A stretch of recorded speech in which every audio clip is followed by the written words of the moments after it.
Homilia, primeiro domingo do Advento.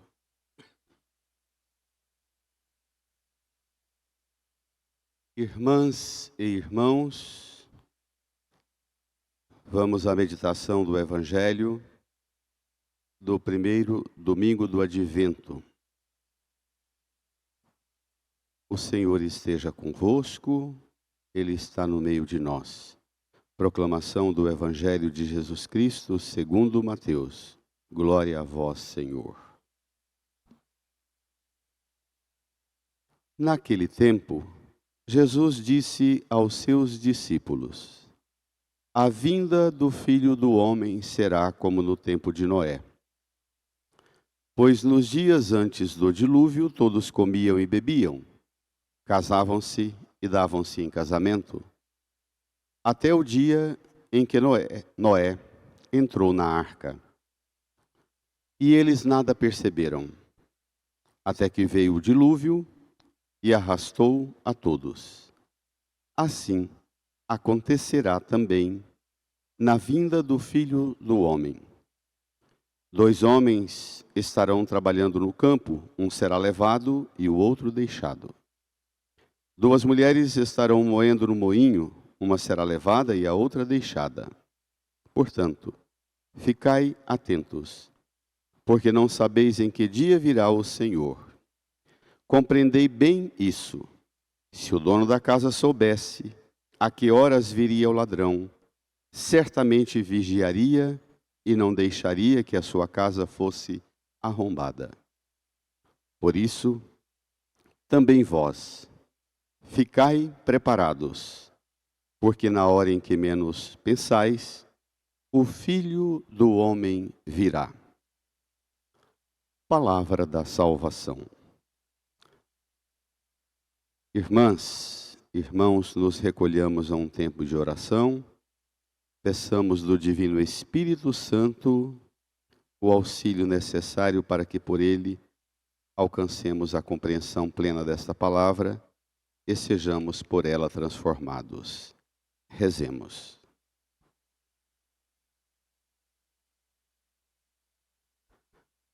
Aqui estamos nós, mais uma vez, retomando o ciclo do ano litúrgico, o que chamamos Ano A, ou o ano do Evangelho de Mateus.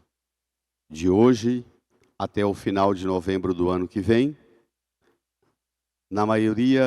na imensa maioria dos domingos, as celebrações serão marcadas por pequenos trechos do Evangelho de Mateus. Este Evangelho que nós iniciamos a leitura hoje, abrindo-o já lá na conclusão, no capítulo 24, versículos 37 a 44. Por que isso?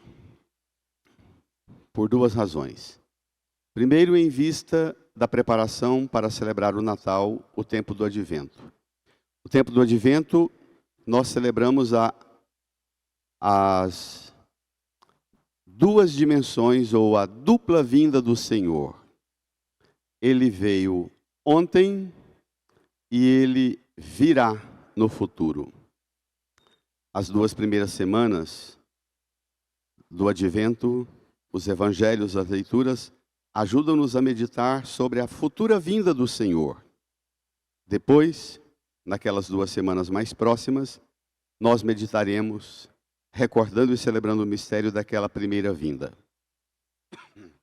Primeiro isso. Portanto, nós abrimos o Evangelho lá no capítulo 24, porque nos Evangelhos de Marcos, Mateus e Lucas, os ensinos de Jesus sobre a sua segunda vinda situam-se na conclusão da vida pública de Jesus em Jerusalém, nos dias e horas que antecederam a sua prisão, a sua condenação e morte.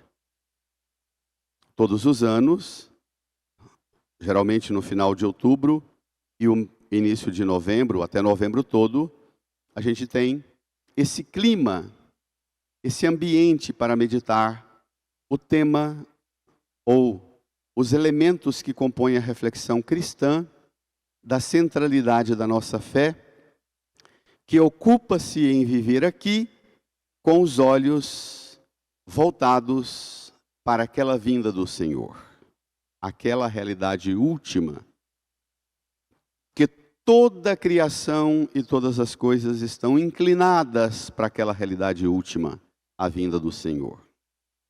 Abrimos o Evangelho no capítulo 24 de Mateus, bem no ambiente das cenas últimas da atividade de Jesus em Jerusalém. Ele está com os discípulos, na maior parte do tempo, dentro de Jerusalém, nos arredores e predominantemente no templo. Esta palavra que nós acabamos de ouvir, e eu queria evocar isto. Estamos abrindo o Evangelho de Mateus dentro do tempo do Advento, que é particularmente o tempo em que nós meditamos sobre um dos elementos que a tradição bíblica, a teologia de Israel, quer dizer, a teologia do Antigo Testamento e do Novo Testamento, se fundem numa perspectiva muito interessante. A esperança messiânica de Israel, a esperança messiânica da igreja. Você tem um domínio bom sobre isso? Quando eu falo, um padre na pregação usa essa expressão, a esperança messiânica, você acha que tem uma boa compreensão do que significa isso? Ao longo da história de Israel, que começou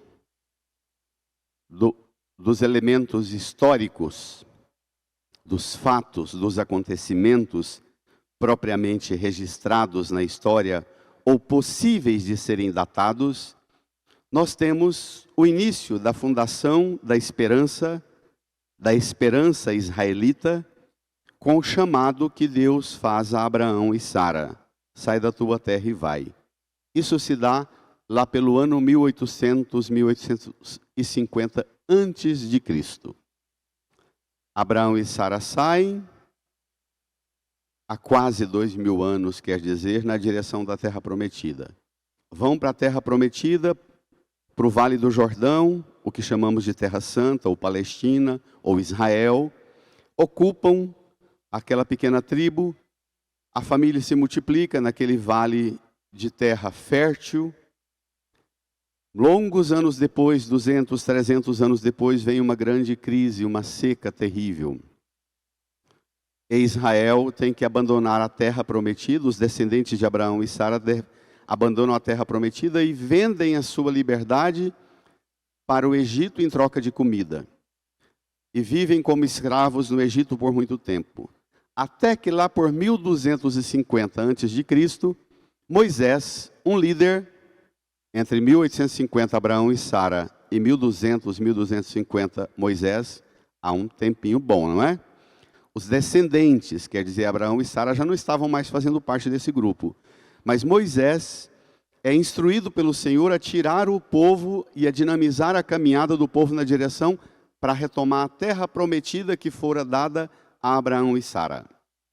E Moisés empreende uma mobilização de levar o povo para lá. Leva 40 anos, ocupa a terra, organiza a ocupação da terra em tribos.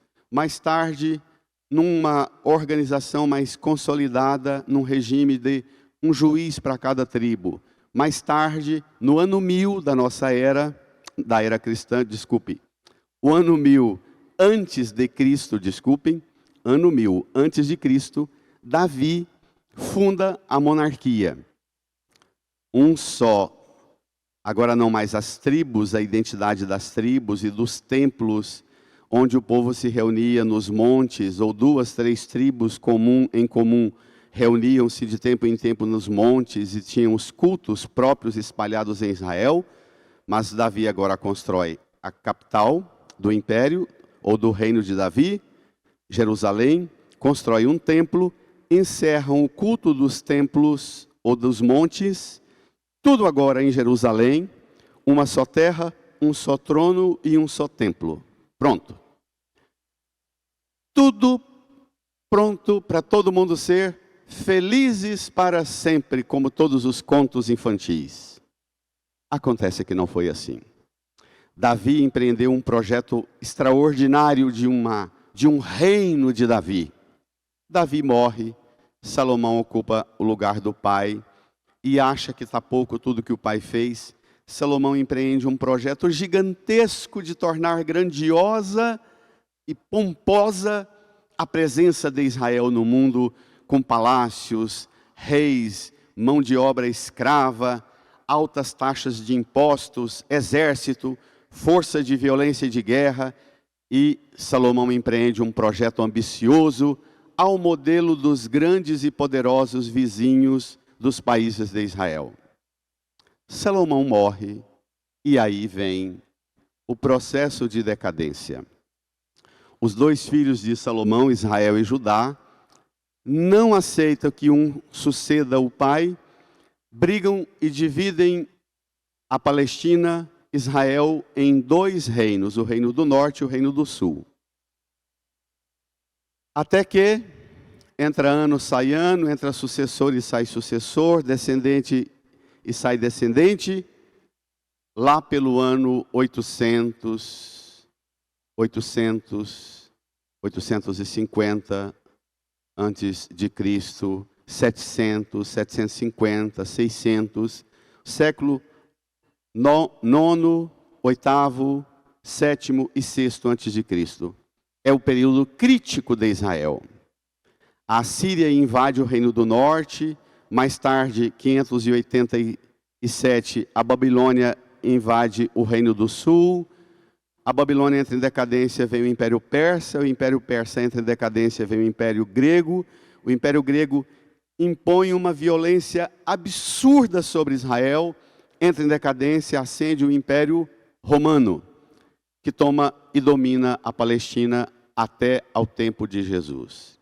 Quando nós usamos a expressão esperança messiânica, nós estamos falando do tipo de expectativa e de anseio que o povo judeu, de Abraão e Sara, 1850 a.C., 1850, até a vinda de Jesus, que tipo de esperança o povo cunhava, o povo cultivava?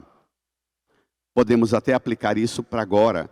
Que tipo de esperança você alimenta em você? Que tipo de esperança você cultiva em você? Essa é a questão.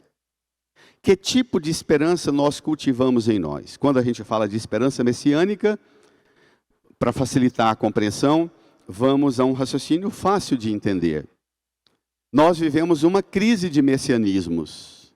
Quanto mais a sociedade está colapsada, cheia de conflito, de guerras, de confusões, de crise econômica, de crise social, de violência, crise na saúde, crise na economia, mais aparecem aqueles modelos de líderes que apresentam-se: eu vou responder, eu vou acabar com tudo que não presta e faz o povo infeliz. Lembra, eu vou acabar com os marajás, depois eu vou acabar com a corrupção, depois eu vou acabar com a pobreza, depois eu vou acabar com tudo que impede o empreendedor de ganhar dinheiro. Essas esperanças messiânicas. Dito isso, permitam-me, porque a gente precisa falar dessa introdução sobre a esperança messiânica de Israel e as esperanças de hoje. Vamos propriamente aos textos. Mateus, capítulo 24, versículo 37 a 44. Naquele tempo, Jesus disse aos seus discípulos: a vinda do Filho do Homem será como no tempo de Noé.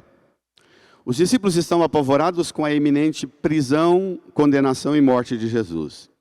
Jesus diz: moçada, não fica preocupado com isso não, vai ser doloroso, vai ser sofrido, mas eu vou vencer. O Pai está comigo, eu estou com o Pai, vou dar a minha vida pela salvação do mundo, fiquem tranquilos. Vamos comigo enfrentar esse embate da paixão, da morte, da cruz. Depois eu ressuscito e a gente toca tudo. Vamos focar, não agora no drama, na dolorosa experiência da cruz, mas vamos focar naquela realidade última, a vinda do Filho do Homem, que será como no tempo de Noé. Pois nos dias antes do dilúvio, todos comiam e bebiam, casavam-se e davam-se em casamento, até o dia em que Noé entrou na arca. Noé, um personagem importantíssimo que nós não sabemos datar. Qual é a segurança histórica, como Abraão e Sara a gente sabe, como Moisés a gente sabe até datar que época viveu. Noé, a gente não trabalha com seguranças históricas de quando ele viveu. Mas é um elemento teológico para refletir sobre a iniciativa de Deus para purificar o mundo e devolver ao mundo a oportunidade de uma aliança com Deus. É esse o sentido teológico e espiritual de Noé. Mas tomemos como uma figura de uma parábola. Noé vê que o mundo está entrando em decadência, em colapso. Noé escuta as notícias da família que cada vez mais está em crise, está em franca decadência, os meninos perdendo o juízo, não querem trabalhar mais, os pais estão brigando em casa, irresponsáveis com o cuidado da casa, os trabalhadores no mundo da profissão, cada um mais desonesto e picareta do que o outro. Noé olha para aquela sociedade e fala: esse mundo não vai ter futuro. Esse mundo não vai ter futuro. Noé, ao invés de virar um velhinho, amargurado, chato, aborrecido, reclamão, azedo, o que o velho Noé faz? Pega a caixa de ferramenta, vai todos os dias para o bosque, para a floresta, tirar madeira, construir uma arca e dizer: esse mundo no pecado do jeito que está, Deus vai purificar este mundo, tirando esse pecado e eliminando isso. Noé cultiva nele uma esperança. E uma esperança que a gente chama de esperança ativa. E não uma esperança de braços cruzados, uma esperança passiva. A esperança de Noé, a esperar a vinda de Jesus, esperar a volta de Jesus, não é uma espera de quem fica de braços cruzados, sentado numa sombra debaixo da árvore, já que o mundo vai acabar mesmo, vamos sentar ali e esperar Jesus vir. Noé tem uma espera ativa, caixa de ferramenta e o anúncio. Preste atenção na palavra que Jesus usa. Todos comiam e bebiam. Paulo, na segunda leitura, a gente já traz o texto da carta aos Romanos, fala: despojemo-nos das ações das trevas e vistamos as armas da luz. Procedamos honestamente como em pleno dia. Agora a salvação está mais perto de nós do que quando abraçamos a fé. Nada de glutonerias e bebedeiras, orgias sexuais, imoralidades, brigas e rivalidades. Pelo contrário, revesti-vos do Senhor Jesus Cristo. Então Jesus fala de comida e bebida, e Paulo fala nada de comelança e bebelança, glutonerias e bebedeiras. Para muita gente, preparar o Natal não configura outra coisa senão falar de qual prato você vai fazer, qual família vai levar a sobremesa, o doce, a carne, a decoração, os presentes. Natal é uma discussão enfadonha sobre comer e beber, mais nada. Até o dia em que Noé entrou na arca, e eles nada perceberam. Até que veio o dilúvio e arrastou a todos. Viver diluído na rotina, por conta de comida e bebida, casamento e festa de casamento, festa, comelança e bebelança. Viver diluído numa rotina ordinária sem olhar para o alto. É correr permanentemente o risco de ser arrastados hoje.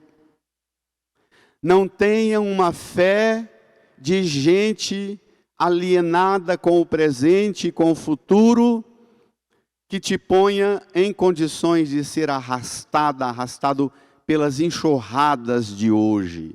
assim acontecerá também na vinda do Filho do Homem. Assim, 2 homens estarão trabalhando no campo, um será levado, outro será deixado. 2 mulheres estarão moendo no moinho, uma será levada, outra será deixada. Uma nota antes de aprofundar esse texto. Um professor de Bíblia, nosso, no seminário, Monsenhor João Deber, padre que fundou essa paróquia e toda a história belíssima dessa obra de missão da Diocese de Camden, aqui na Arquidiocese de Goiânia, o padre João, quando nos dava aula de Bíblia, particularmente ensinando esse texto, ele dizia: isso aqui é uma forma de interpretar a escatologia cristã. A escatologia cristã que não foca apenas naquele juízo final da última hora, mas a vida é permanentemente compreender essa existência como um processo permanente de possibilidades que o Senhor nos dá de sermos levados ou sermos deixados. Uma forma de compreender o juízo final é sempre hora do juízo, não só lá no fim dos tempos, mas 2 homens trabalhando no campo, um será levado, outro será deixado. 2 mulheres estarão moendo no moinho, uma será levada, outra será deixada. O que Jesus está dizendo? Que é possível cuidar das coisas daqui sem torrar tudo aqui. Cuidar das coisas daqui com zelo, com esmero, mas sem diluir-se tudo no aqui. Prontos para sermos levados quando chegar a hora. Você já teve a graça de conhecer sua mãe, seu pai, uma avó, uma tia, um tio, um vô, que viveu a vida neste mundo, viveu o zelo e a responsabilidade com tudo, e quando chegou a hora da morte, era gente livre, mas absolutamente livre, para deixar as ferramentas do campo, ou os trabalhos moendo no moinho, e ser levado pelo Senhor, e não pelas enxurradas. Lembra do Evangelho, agora há pouco, da festa de Cristo Rei? Os 2 ladrões crucificados junto com ele, um foi levado, o outro foi deixado. É possível que você, até sendo um bandido, condenado, crucificado, pregado na cruz, ao lado de Jesus, enfrentando a tragédia horrorosa da violência do mundo, mas aberto à transcendência, aberto às coisas do alto, pronto para ser levado. Um ladrão, eu dizia no domingo passado, um ladrão aberto à transcendência. Senhor, lembra-te de mim quando entrares no teu reinado. Um ladrão, um malfeitor, um bandido aberto à transcendência. Forte isso, né, irmã e irmão? Portanto, ficai atentos. Versículo 42. Porque não sabeis em que dia virá o Senhor. Sabeis que o Senhor está convosco, sempre. Ele veio ontem, Ele vem hoje, Ele virá sempre. Sabeis que o Senhor estará sempre convosco, Ele virá, Ele é o centro. Meu fim não é o aqui. Tudo que eu realizo aqui projeta-me e projeta você em tudo que você realiza aqui para uma realidade última de plenitude. Há pouco tempo nós, na Arquidiocese, fizemos um retiro com Dom Edson, bispo da Baixada Fluminense, no Rio de Janeiro. Dom Edson disse uma coisa que marcou-me profundamente. Referindo-se a Noé, ele dizia, que Noé, o velhinho, trabalhou muito na construção da arca. Trabalhou, e Noé tinha uma esperança gigantesca.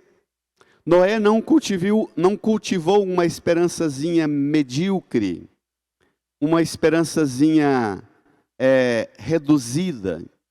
A esperança de Noé cabia a todos os animais, ora o elemento da criação de novo, a teologia da criação.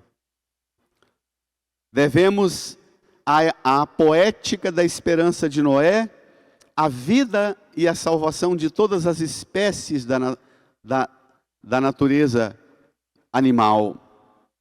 Coube na arca, mas dizem os textos sagrados, quando o dilúvio veio, entraram na arca, não uma multidão de homens e mulheres, mas apenas 8 parentes de Noé. Às vezes, a gente trabalha. Às vezes a gente constrói arcas gigantescas que cabem todos os bichos da terra dentro da arca. Mas a família da gente não entra. Ou as pessoas não entram na esperança da gente, na barca da esperança da gente. O que você está fazendo com a sua esperança?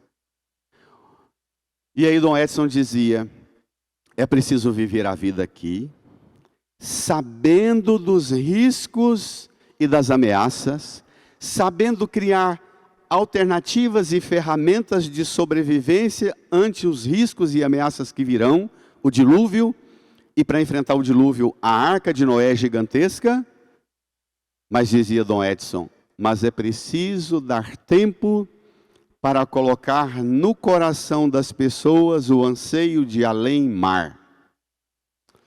Porque às vezes tem pai e mãe que torra tudo na vida, gasta tudo na vida e não dá conta de colocar esperança de além-mar nos filhos.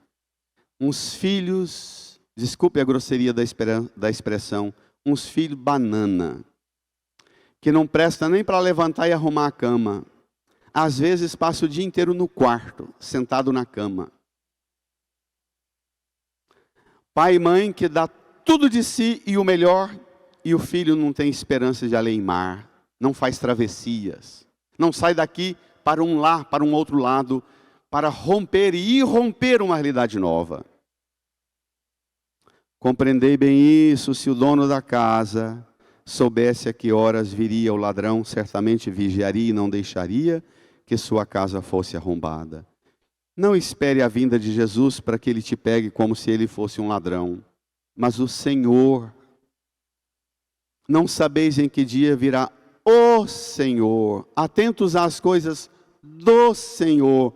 Há poucos dias Jesus falava no Evangelho de Lucas, como empregados que estão à espera do seu Senhor voltar de uma festa de casamento. Olha a poesia da aliança, como em Noé, o tema da aliança. É um tema de aliança, e não de ameaça, de desgraça, de castigo. É assustador como tantos pregadores têm prazer, um prazer quase carnal, de fazer pregações com esses temas do juízo final, do fim do mundo, da escatologia final, e falar das ameaças, das desgraças, dos castigos que ameaçam e vão levar muitos. Tem uns que, há pouco tempo alguém me mandava um vídeo que o padre prega aqui em cima do púlpito, ele quase flutua aqui por cima, salivando de prazer, diz que chega a escutar o barulho do inferno de você que vive no pecado vai cair lá. E eu pensava, meu Deus, como pode um pregador, um sacerdote se ocupar com barulho de inferno e não com a poesia da esperança? E voltemos à teologia do bispo pregador do Retiro, a poesia do além-mar, do sonho. Pois, por isso também vós ficai preparados. Uma vida aqui, as atividades daqui, que te dispõem para um lar, para uma plenitude, para ser levado, assunto ao céu, como Nossa Senhora, a Assunção de Maria. Não podemos deixar de colocar essa nota da Assunção de Maria. Mas, já que nós estamos falando de espera messiânica, vamos tocar num tema mais doloroso. A primeira leitura deste domingo. Da profecia do profeta Isaías, capítulo 2, versos 1 a 5. profeta Isaías profetizou entre os séculos oitavo e sexto antes de Cristo, anos 740, 680 antes de Cristo, em Jerusalém, no sul de Israel. A parte norte, em 721, já tinha sido invadida pela Síria. E a parte sul, Jerusalém, corria o risco de ser invadida e ocupada também pela Síria. O profeta Isaías muitas vezes fora chamado para ser conselheiro de reis, diante das crises políticas, das crises militares, das crises de relação interna no reino do sul de Israel. O país entrava em franco declínio e as potências vizinhas, a Síria particularmente, cada dia mais a Síria era uma potência militar como essas dos Estados Unidos, da Rússia, da China, da Coreia, que desfilam as potências militares, os grandes navios de guerra hoje. Os países vizinhos rosnavam com seus poderosos exércitos e ameaçavam invadir o resto de Israel. Os reis falavam: a única saída é a gente retomar a unidade do país, criar um país só, porque fora dividido, como eu falei lá no início, desde a morte de Salomão. Vamos recuperar e vamos montar um país poderoso, um rei com autoridade vigorosa, que monta um exército poderoso, com armas e guerra e enfrentamento e homens varonis para eliminar os inimigos, porque senão nós vamos ser eliminados. O profeta Isaías entra na seara das esperas messiânicas dos Messias, anote esse nome, dos Messias do seu tempo. Os Messias que apresentavam soluções violentas para garantir a paz. Bento XVI diz que quem prega que é possível alcançar a paz e o bem-estar social através das armas e das guerras é precisamente o anticristo. Vou repetir. Bento XVI ensina que quem prega que é possível alcançar a paz e o bem-estar social de um povo ou dos povos através das armas, das guerras e da violência é precisamente o anticristo. Está assim de cristãos achando que pela violência reinará a paz. Isto é, esperança a típica do anticristo. Olha a espera messiânica do profeta Isaías, diante dos reis e das lideranças políticas de Israel, que queriam dar uma resposta de arma e de violência. Visão de Isaías, filho de Amós, sobre Judá e Jerusalém. Acontecerá nos últimos tempos que o monte da casa do Senhor estará firmemente estabelecido no ponto mais alto das montanhas e dominará as colinas. Sabe que a capital Jerusalém é construída sobre o Monte Sião e no topo do Monte Sião está a esplanada do Templo de Jerusalém. Diz ainda o profeta: a ele acorrerão, a este monte, onde está a capital Jerusalém e o Templo de Jerusalém, a este monte acorrerão todas as nações. Para lá irão numerosos povos e dirão: vamos subir ao monte do Senhor, à casa do Deus de Jacó, para que Ele nos mostre seus caminhos e nos ensine a cumprir seus preceitos. Caminhos e preceitos. A cura para a crise são os caminhos e os preceitos. E tem mais. Preste atenção. Porque de Sião provém a lei, e de Jerusalém a palavra do Senhor. A bancada católica, conservadora do Brasil, evangélica, também, prega que a gente vai impor a palavra de Deus e dispensar a lei. Não. O profeta diz que de Sião provém a lei, e de Jerusalém a palavra do Senhor. A lei, a ciência jurídica, o serviço da justiça de um povo precisa ser aperfeiçoado, melhorado, corrigido, mas não dispensado. Mandar matar quem faz parte dos tribunais, porque impedem que nós façamos justiça com as nossas próprias mãos, essa não é solução de cristão. De Sião provém a lei e de Jerusalém a palavra do Senhor. O que cura a crise é, sim, a consolidação de um senso de justiça digno de respeito e uma abertura à palavra de Deus. Mas olhe a esperança do profeta. Diferente da esperança do populismo dos nossos messias de hoje. Eu já disse e repito de novo. Desde os anos 80, vocês lembram do Cavaleiro do Apocalipse, vocês se lembram do Caçador de Marajás. Depois disso, vocês se lembram da luta para acabar com a pobreza da terra, do Brasil, para acabar com a fome. E muita coisa boa foi feita, sobretudo a partir da nova Constituição brasileira. Mas o quanto de corrupção foi feito em nome de trabalhar e arrancar dinheiro e impostos para ajudar os pobres. Quem do meu tempo se lembra da indústria da seca do Nordeste? Em nome da seca do Nordeste, daria para construir 10 países, 10 nações brasileiras, o dinheiro que fora roubado dos pobres, que dizia que era para matar a sede dos pobres, para trabalhar a seca do Nordeste. Os messias estão aí, constantemente.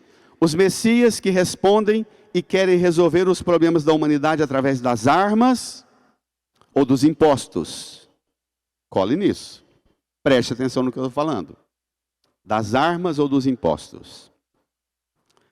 O Messias, que o profeta Isaías prega, é diferente desses messias populistas nossos. Ele há, o Messias que o profeta Isaías espera, ele há de julgar as nações e arguir numerosos povos. Convocar numerosos povos. Estes povos, arguidos pelo Messias, transformarão suas espadas em arados, suas lanças em foices. E não pegarão em armas uns contra os outros e não mais travarão combate. Para você não vir com um discursozinho estúpido e idiota, dizendo que eu estou pregando ideologia da pauta woke, que isso aqui é socialismo e comunismo, vá ler o profeta Isaías, vá estudar a Bíblia, para vencer a arrogância dos messias populistas de hoje. Profeta Isaías, livro do profeta Isaías, capítulo 2, versículo 4. Eu te repito esta palavra, falando do Messias que o profeta descreve como ele é. Ele há de julgar as nações e arguir numerosos povos. Esses povos que escutam a voz de Deus, transformarão suas espadas em arados, suas lanças em foices. As armas de guerra, os tanques de guerra, os navios de guerra, os caças, os aviões de caças militares, as bombas atômicas derretidas e transformadas em arados e foices. Não mais pegarão em armas. Quem pega em arma dizendo que está defendendo a justiça de Deus e a vontade de Deus é o anticristo. Porque o Messias de Deus, desenhado e pintado pela Sagrada Escritura, único é esse aqui.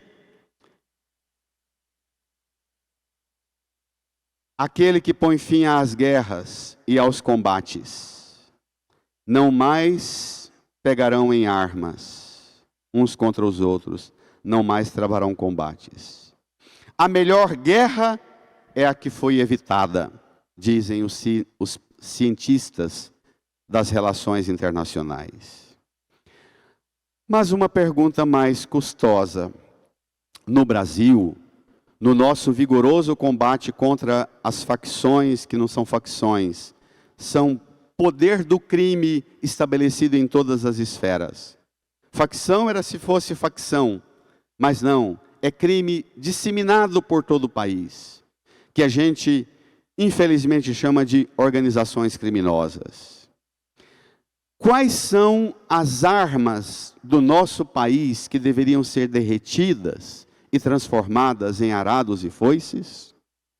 Quais meninas e meninos deveriam, ao invés de aprender a brincar com armas, a brincar com ferramentas de trabalho? Quais as minhas armas e as suas armas que o Senhor quer, pelo fogo do Espírito Santo, as armas que eu trago dentro de mim, as armas que você traz em você, que o fogo do Espírito Santo quer derreter para transformar em ferramentas de trabalho? Vai longe não. Tem gente que diz orgulhoso assim: padre, eu sou da paz, nunca tive um canivete, padre, nunca possuí um canivete. Seu padre tem liberdade, ele brinca. Também não precisa, né, comadre, né, compadre? Com a língua que você tem, sua língua é uma espada, sua língua é uma ferramenta, sua língua é uma lança. Tanto que você fala mal, você, com o olhar que você tem, seu olhar, a sua dobradinha no queixo e o olhar assim arrogante, humilhando o outro, depreciando o outro, negando o outro, o seu olhar é bomba atômica, filho. Você não precisa de arsenal, não. Seu olho é bomba atômica. Sua língua é caça sobrevoando e mandando armas de poder bélico violentíssimo. Derreta essa arma.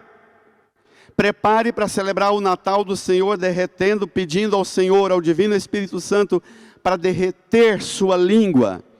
E sua língua, que é uma arma violenta, o seu olhar, que é arrogante e violento, seja transformado numa ferramenta de trabalho, de amor, de compaixão, de solidariedade, de afeto, de diálogo, de respeito. Vinde todos da casa de Jacó e deixemo-nos guiar pela luz do Senhor. Que ferramentas minhas espadas e minhas lanças podem se tornar? No Brasil nós chegamos à aberração daqueles que dizem: quanto mais um povo armado é um povo livre. A bancada da bala diz isso. Nós chegamos à aberração mais estúpida de achar que é possível a mesma bancada da bala ser também chamada bancada da Bíblia. BBB, bancada da bala, da Bíblia e da bola. Só alienação, só estupidez, porque a Bíblia não é lida, mas usada como ferramenta de poderio e de manipulação, com interpretações próprias, não para levar à vontade do Senhor, mas para usar as frases da Bíblia para se imporem como resposta e consolidarem-se como messias violentos e bárbaros, como esses que estão dominando as bancadas que dominam o Congresso. Uma bancada que dá conta de se chamar bancada da bala e da Bíblia é uma milícia de Satanás. É uma bancada que representa exatamente o poder do anticristo. Repito, para o profeta Isaías, que profetiza que os povos irão transformar suas espadas em arados, suas lanças em foices. Para o profeta Isaías, a bancada da bala, da Bíblia e da bola é uma aberração, é uma coisa senão outra. É tão somente uma bancada que representa a vontade do anticristo.